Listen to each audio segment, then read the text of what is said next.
합시다. 은혜 받으시다. 자, 오늘도 하나님 말씀, 우리가 외운 말씀들 한번 같이 점검해 보는 시간 가지겠습니다. 중심 되신 그리스도부터 한번 배워보겠습니다. 시작.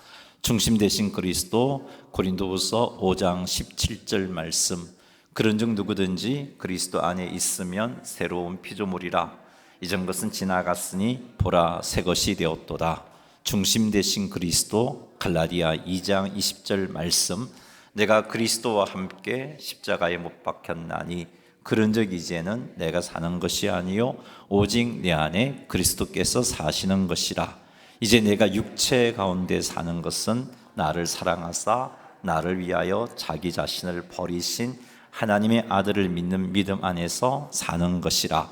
그리스도께 순종. 로마서 12장 1절 말씀. 그러므로 형제들아, 내가 하나님의 모든 자비하심으로 너희를 권하노니 너희 몸을 하나님이 기뻐하시는 거룩한 산 제물로 드리라. 이는 너희가 드릴 영적 예배니라. 말씀. 그리스도께 순종. 요한복음 14장 21절 말씀. 나의 계명을 지키는 자라야 나를 사랑하는 자니 나를 사랑하는 자는 내 아버지께 사랑을 받을 것이요 나도 그를 사랑하여 그에게 나를 나타내리라. 말씀. 디모데후서 3장 16절 말씀. 모든 성경은 하나님의 감동으로 된 것으로 교훈과 책망과 바르게 함과 의로 교육하기에 유익하니. 말씀. 여호수아 1장 8절 말씀. 이 율법책을 내 입에서 떠나지 말게 하며 주야로 그것을 묵상하여 그 안에 기록된 대로 다 지켜 행하라. 그리하면 내 길이 평탄하게 될 것이며 내가 형통하리라. 기도. 요한복음 15장 7절 말씀. 너희가 내 안에 거하고 내 말이 너희 안에 거하면 무엇이든지 원하는 대로 구하라. 그리하면 이루리라. 기도. 빌립보서 4장 6절 7절 말씀. 아무것도 염려하지 말고 다만 모든 일에 기도와 간구로 너희 구할 것을 감사함으로 하나님께 아뢰라. 그리하면 모든 지각에 그리스도 예수 안에서 너희 마음과 생각을 지키시리라. 교제. 마태복음 18장 20절 말씀. 두세 사람이 내 이름으로 모인 곳에는 나도 그들 중에 있느니라.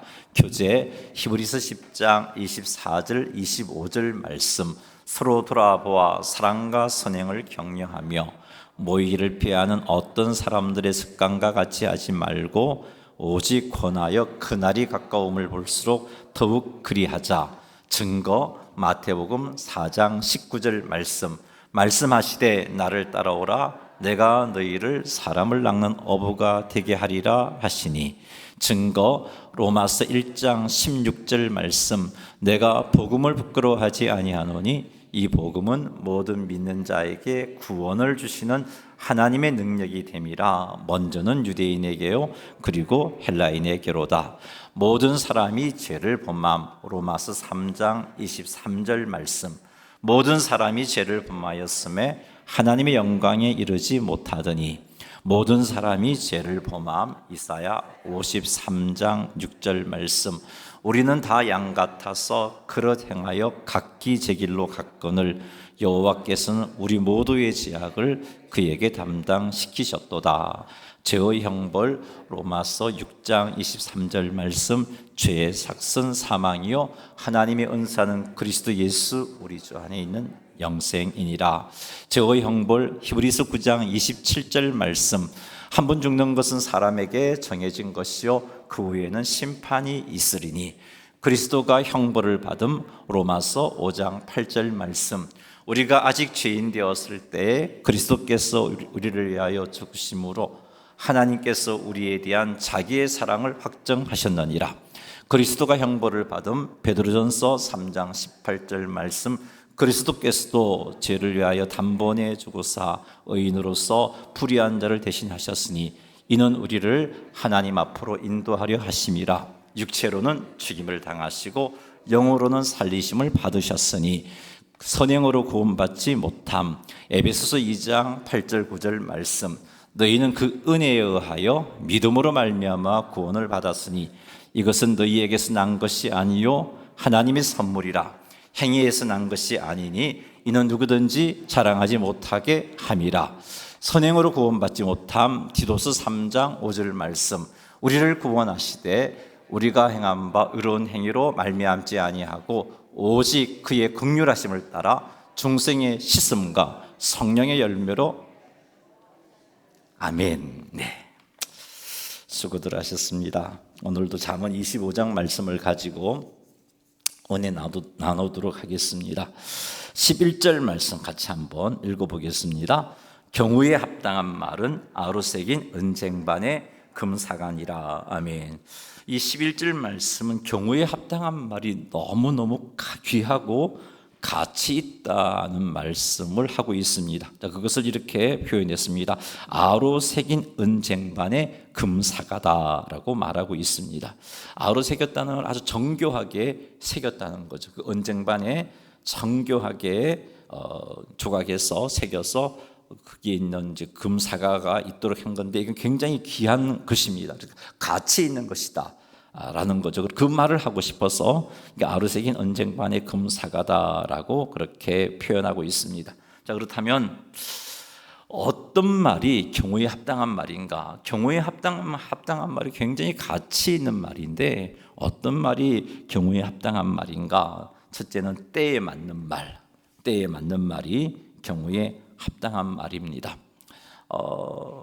예를 든다면 친구가 실직한 당일에 아직까지 마음의 감정도 추스려지지 않고 굉장히 참 힘들고 어려운 상황인데, 그때 이 기회에 창업해 보는 게 어때? 라고 말하기보다는 며칠이 좀 지난 후 감정이 정리된 뒤에 혹시 창업에 관심이 있다면 내가 도와줄게, 이렇게 말하는 것이 때에 맞는 말이 되겠습니다. 두 번째, 말의 전달 방식이 배려와 공감이 있는 말이 경우에 합당한 말입니다.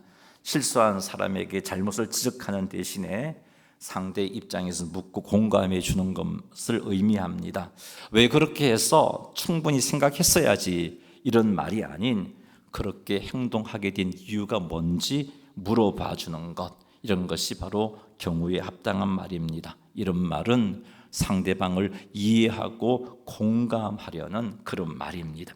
세 번째 경우에 합당한 말은 그 상황에 맞는 지혜로운 말이 경우에 합당한 말입니다. 그 상황에 맞는 지혜로운 말이라는 공감해주고 위로해주고 격려해주는 이런 것들이 포함되어 있는 말입니다.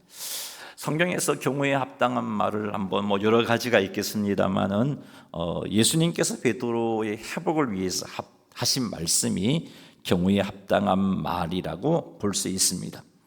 예수님을 베드로는 3번이나 모른다고 부인을 했습니다.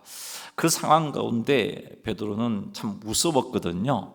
자기도 체포당하여 죽을까 무서워서 예수님을 모른다고 3번이나 부인했습니다. 그런데 닭이 울고 그 닭 울음소리를 들으면서 예수님께서 하신 말씀이 기억났고, 그때 큰 소리 쳤던 자신이 있어야 했던 그 그의 장담했던 말들이 생각이 났습니다. 그래서 베드로는 너무너무 괴로웠습니다. 이런 모습으로 내가 무슨 제자의 삶을 살아갈 수 있을까 괴로웠습니다. 그런데 예수님이 부활하신 것을 경험하게 되고 예수님의 부활을 목격하지만 이 죄책감 때문에 예수님 앞에 선뜻 다가가지 못합니다. 갈릴리 바다에서 고기를 잡다가 한 마리도 잡지 못했을 때 예수님의 말씀을 쫓아서 많은 고기를 잡는 그 순간에 그 바닷가에서 계신 분이 예수님이라는 사실을 알게 됩니다. 그 사실을 알고서 베드로가 배에서 뛰어내려 다른 제자들보다 먼저 수영을 해서 예수님 앞에 섰지만 아무 말도 못하죠. 죄책감 때문에 너무 죄송해서 내가 예수님을 3번이나 모른다고 부인했는데, 그렇게 괴로워하고 있는 베드로에게 예수님께서 이렇게 묻습니다. 요한의 아들 시몬아, 네가 나를 사랑하느냐? 이렇게 물으십니다. 바로 이 말이 바로 경우에 합당한 말입니다. 이 말은 예수님을 모른다고 부인한 일로 괴로워하는 베드로의 상처와 실패를 감싸주는 말이었습니다. 예수님의 이 말로 베드로는 회복되었고, 그리고 정말 죽기까지 복음을 전하는 위대한 사역자의 삶을 살아가게 됩니다. 이처럼 경우에 합당한 말은요, 실패한 사람을 회복시켜 줍니다. 자신의 잘못으로 괴로워하는 사람을 그 괴로움에서 벗어나게 해줍니다. 뿐만 아니라 베드로의 잘못을 정죄함 없이도 베드로로 하여금 자신의 잘못을 깨달아서 바로 설 수 있게 해주는 말, 이런 말이 경우에 합당한 말입니다. 이처럼 경우에 합당한 말은 실패한 사람, 낙심한 사람, 시험 든 사람을 회복시켜 줍니다. 그래서 그 사람을 다시 한 번 더 하나님 앞에 설 수 있게 해주고 건강한 모습으로, 영적으로 건강한 모습으로, 또 영적으로 건강하니까 육적으로 건강한 모습으로 하나님 앞에 설 수 있게 해주는 역할을 하는 게 경우에 합당한 말입니다. 그래서 이 경우에 합당한 말을 아우르세긴 언쟁반의 금사과처럼 아주 귀한 것이다 라고 그렇게 말해주고 있는 겁니다. 사랑하는 성도 여러분, 우리의 말을 한번 점검해 보시기 바랍니다. 내가 하는 말이 경우에 합당한 말인지 아닌지, 내가 한 말을 통해서 위로받고 소망을 얻고 힘을 얻고 하나님 앞에 열심히 내게 되고 그런 건강한 모습으로 서게 되는지, 아니면 내가 한 말이 다른 사람으로 하여금 마음 상하게 하고 시험 들게 만들고 눈물 흘리게 만들고 상처를 주는 그런 말을 하고 있는지 한번 점검해 보시기 바랍니다. 우리의 말이 어떤 말이 될 때 하나님께서 기뻐하시겠습니까? 우리 하나님은 우리를 회복시키시는 분이잖아요. 우리 하나님은 낙심한 우리를 붙잡아서 소망을 주고 위로해 주시고 회복시키시는 분이잖아요. 베드로를 회복시키셨던 그 예수님이 우리 하나님인데, 그 하나님의 자녀인 우리들이 어떤 말을 해야겠습니까? 그 하나님의 백성인 우리들이 어떤 말을 해야겠습니까? 바로 경우에 합당한 말을 해야 하는 겁니다. 우리가 하는 말들을 통해서 내 말을 듣는 상대방이 힘을 얻고 다시 용기를 내고 소망을 품고 시험 들었다가 회복되어지고 하는 그런 결과들이 나오는 말들이 우리에게서 나와야 하는 겁니다. 자, 그런데 경우에 합당한 말을 하기 위해서는 하나님의 도우심이 필요합니다. 그래서 말을 하기 전에 기도하면서 성령님의 도우심을 간구해야 합니다. 내가 하고자 하는 말이 상대방에게 도움이 될지 하나님께 물으며 기도하면서 말들을 해나가야 하는 겁니다. 그렇게 하면요, 생각지도 못했던 지혜가 떠오르고, 그렇게 성령님을 의지하면서 조심조심 한마디 한마디 해나갈 때 그 말이 상대방에게 위로를 주고 소망을 주고 하나님을 온전히 서게 해주는 겁니다. 그리고 또 경우에 합당한 말을 하기 위해서는 우리의 마음에 지혜의 말씀을 풍성하게 담아야 됩니다. 선한 사람은 마음에 사온 선에서 선을 낸다라고 예수님이 말씀하셨어요.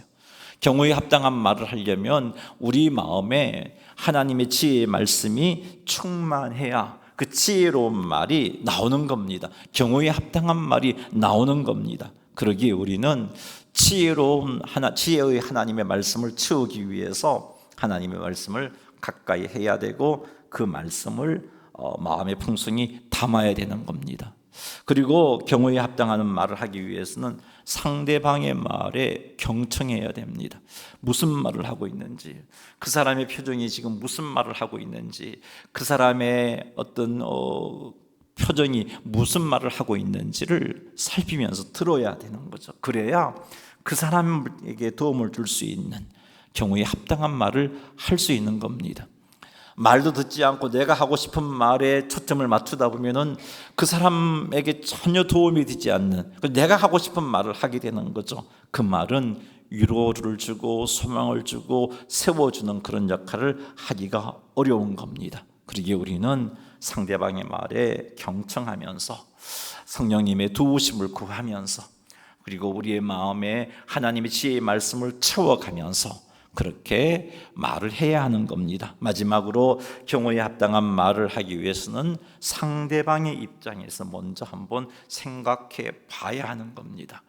내가 하는 이 말을 누군가가 내게 했을 때 나는 어떻게 반응할까도 한번 생각해 봐야 되는 겁니다. 내가 하는 이 말을 상대방이 어떻게 이해할 수 있을까? 이 말을 들었을 때 상대방의 마음은, 상대방의 감정은 어떠할까를 한번 생각해 봐야 하는 겁니다. 이렇게 할 때 우리는 경우에 합당한 말을 하게 됩니다.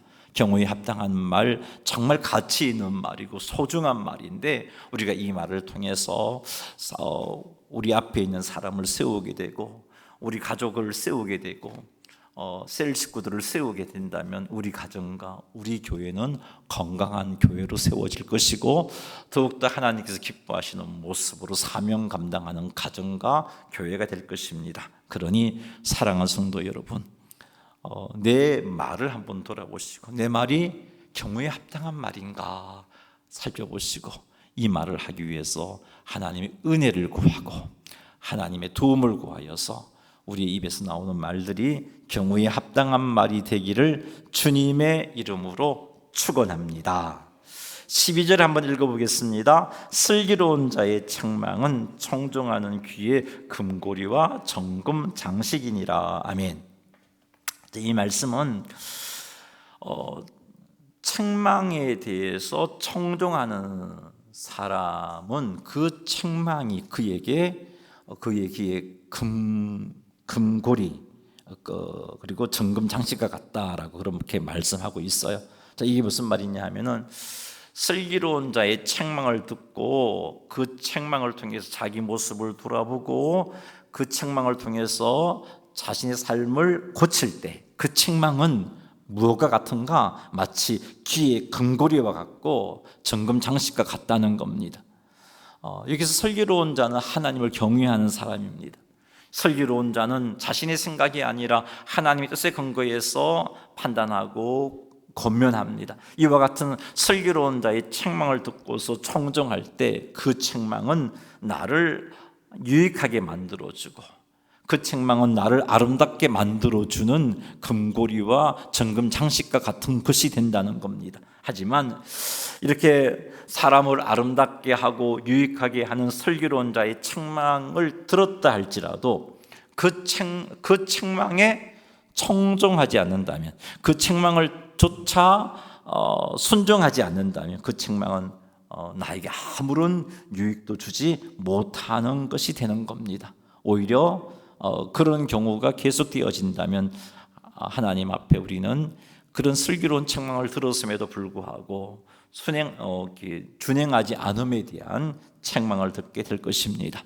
그러므로 우리는 슬기로운 자의 책망을 듣는 것으로 만족하지 말고 내가 참 그 말을 들었다 이것에 만족하지 말고 반드시 들은 말씀에 대해서 순종하시기 바랍니다. 그리하면 그 책망은 우리를 아름답게 만들어주고 우리에게 유익을 주는 것이 될 것입니다. 예배 시간에 선포되어진 하나님의 말씀 역시 슬기로운 자의 책망이라고 할 수 있습니다. 그 말씀을 듣고 순종하시기 바랍니다. 그리하여 우리에게 이 말씀이 우리에게 금고리와 정금 장식과 같은 것이 되는 그런 은혜와 복을 받아 누리게 되시기를 주님의 이름으로 축원합니다.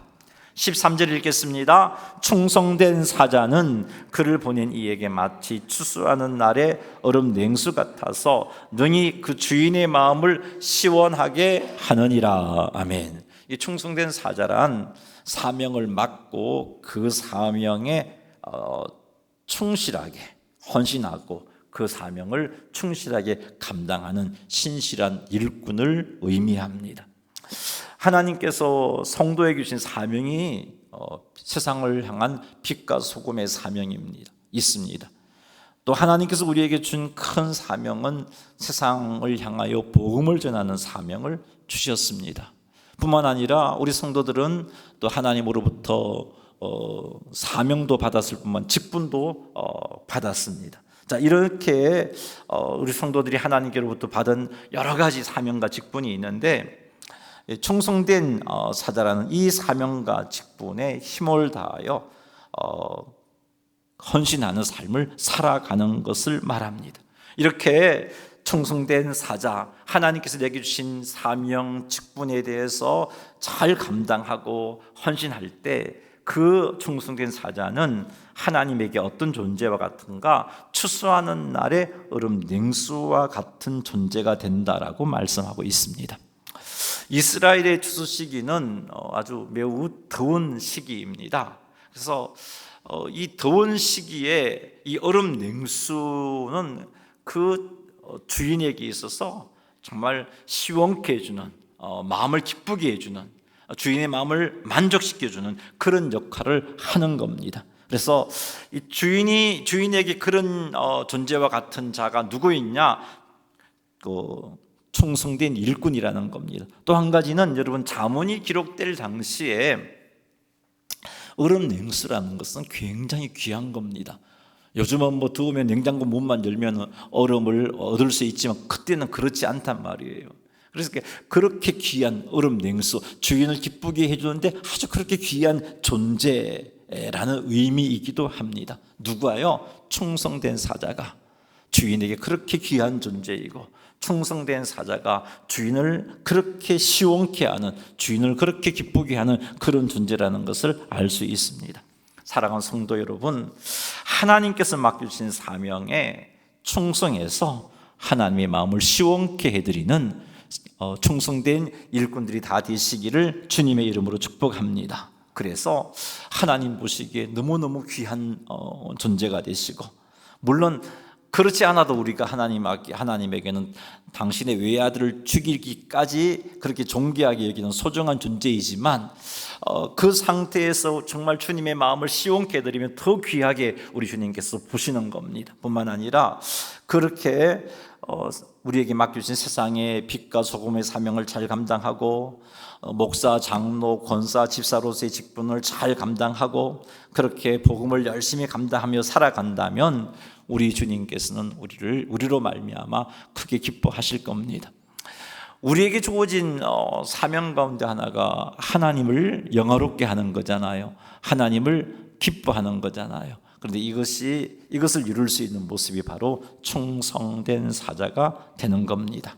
현재 내 모습이 충성과 거리가 멀다고 느껴진다면 이제 이 시점에서 추스려서 내일로, 한 달 뒤로 그렇게 미루지 말고 오늘 이 시간에 하나님을 향한 충성을 회복할 수 있게 되기를 바랍니다. 그리하여 하나님의 마음을 시원케 해드리고 하나님에게 있어 더욱더 귀한 존재가 되시기를 주님의 이름으로 축원합니다.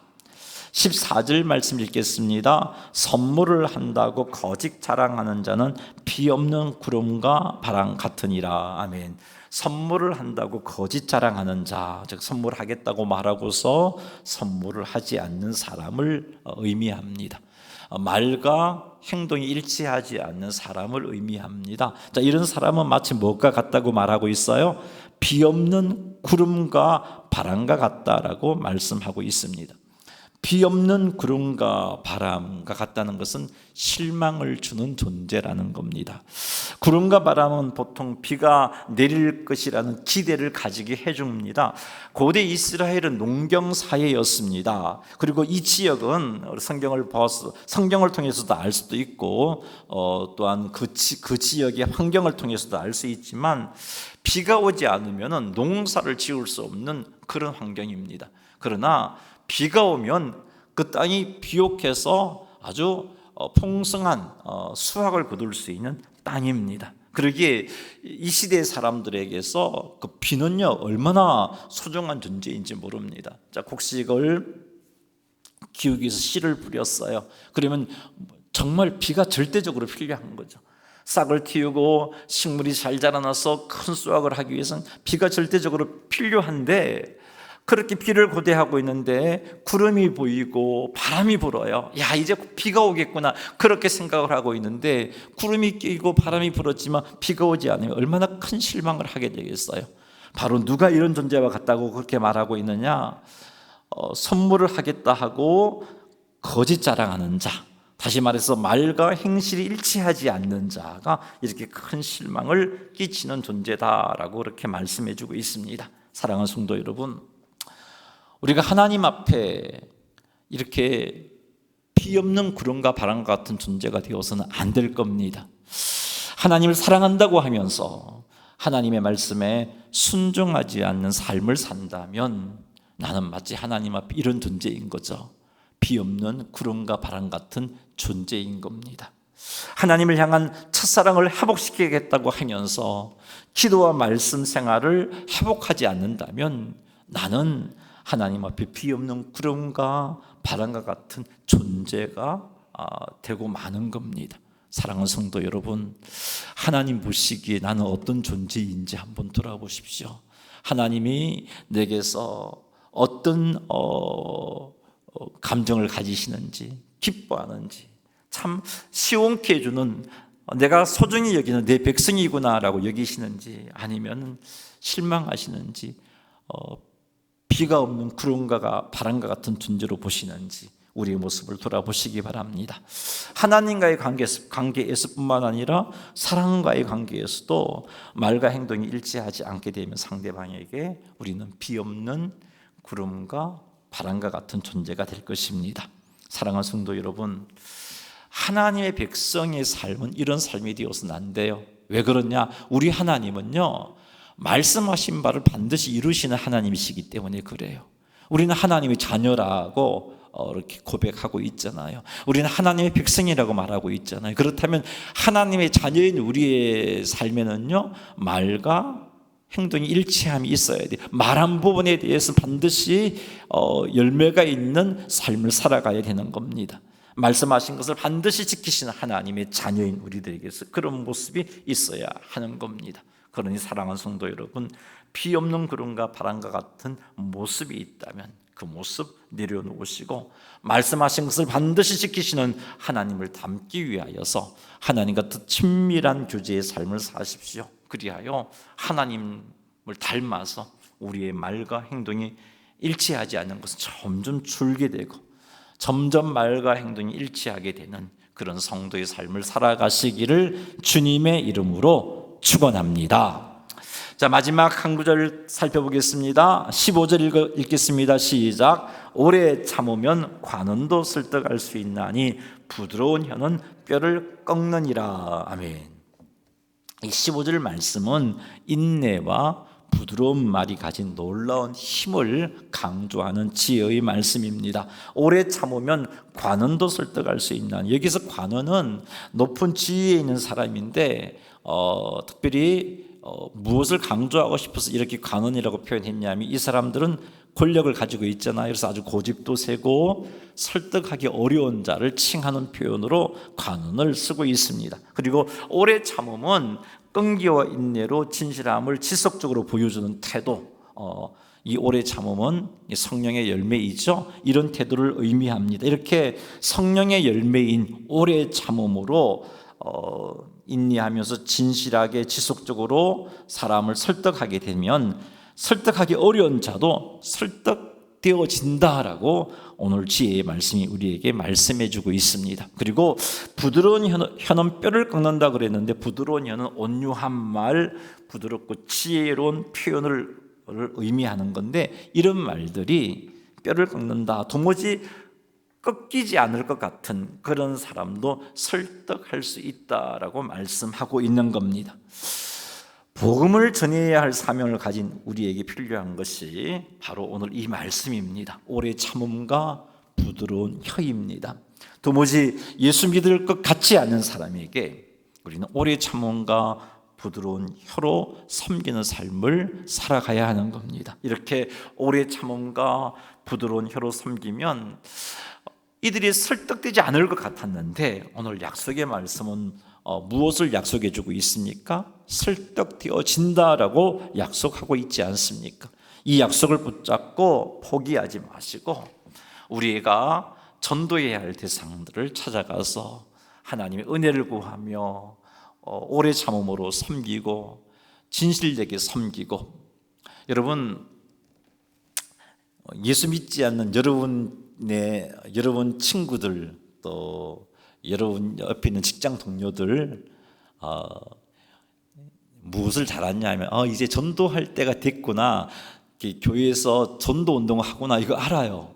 왜? 그때가 전되면 좀 달리 섬겨주니까. 근데 그때만 달리 섬기는 게 아니라 우리 한결같은 모습으로 나의 전도 대상자에 대해서 한결같은 모습으로 사랑으로 섬기고 대하고 오래 참음으로 섬기는 그런 모습들이 있어야 돼요. 그럴 때 그들이 도무지 예수 믿지 않을 것 같았던 그들이 설득되어진다라고 약속해 주고 있는 겁니다. 참으로 복음을 전해야 할 우리들에게 필요한 자세가 이런 자세인 겁니다. 그러니 사랑하는 성도 여러분, 낭망하지 말고 이것이 약속의 말씀인 줄 알고 오래 참음과 부드러운 혀로 우리의 전도 대상자를 지속하여 섬길 수 있게 되기를 주의 이름으로 축복합니다. 인간관계 속에서도 이와 같은 말씀이 참 우리에게 필요한 말씀이죠. 좋은 인간관계를 맺기 위해서 필요한 게 오래 참음과 부드러운 혀입니다. 온유한 말이죠.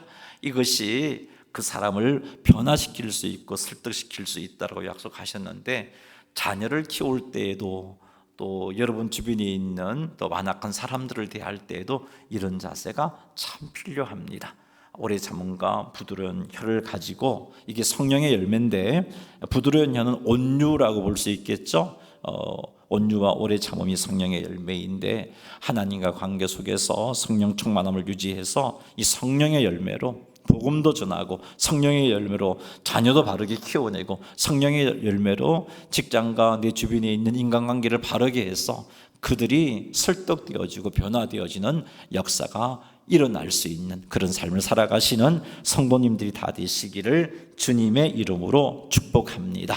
오늘 말씀은 하나님의 자녀인 우리에게 참 필요한 말씀들을 우리에게 가르쳐 주었습니다. 경우에 합당한 말, 이것이 성도인 우리에게 필요한 말씀이고, 그리고 슬기로운 책망에 대해서 청정해야 할 자세, 이것도 성도인 우리에게 참으로 필요한 자세이고, 충성된 사자, 이것이 하나님을 시원케 해드리는 우리가 반드시 갖추어야 할 자세인 것도 말씀해 주고 있습니다. 그리고 결코 말과 행동이 일치하지 않는 삶은 성도의 삶일 수 없다는 것, 그것을 또 우리에게 말씀해 주셨고, 오래 참음과 온유한 말은 사람을 설득시킬 수 있다는 말씀을 살폈습니다. 이런 지혜의 말씀들을 가지고 남은 3일 동안 구별되게 잘 살아서 하나님께 온전히 영광 돌려드리시는 성도님들이 다 되시기를 주님의 이름으로 축원합니다.